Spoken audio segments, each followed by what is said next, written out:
Assalamualaikum warahmatullahi wabarakatuh.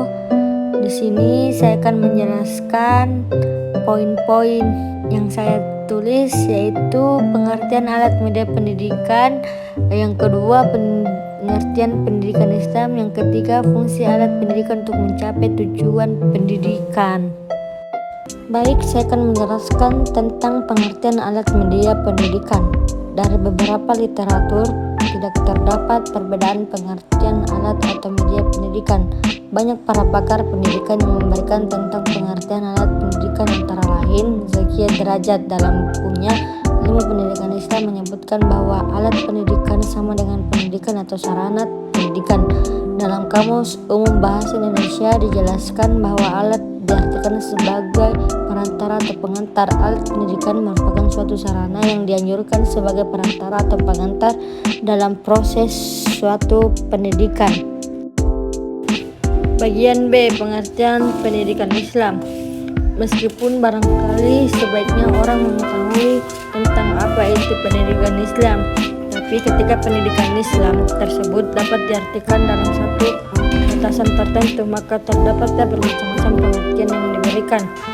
Istilah pendidikan dalam konteks Islam sering dikenal dengan istilah at-tarbiyah atau al-ta'lim dan al-ta'dibid.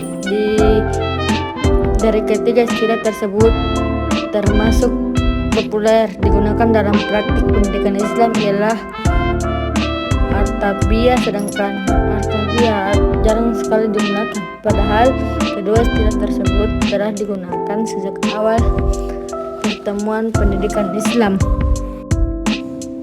C. Fungsi alat pendidikan untuk mencapai tujuan pendidikan.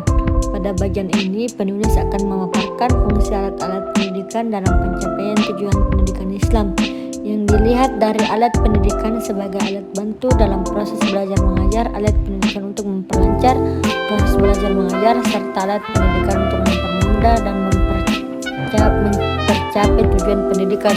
Fungsi berarti kegunaan suatu hal. Berarti yang dikaji dalam pembahasan ini adalah kegunaan dari alat-alat pendidikan dalam pencapaian tujuan pendidikan Islam.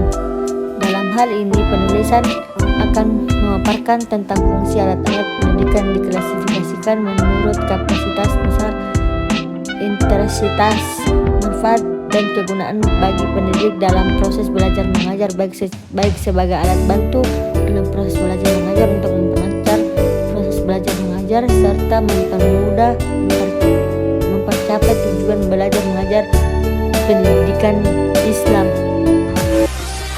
Sekian, terima kasih. Assalamualaikum warahmatullahi wabarakatuh.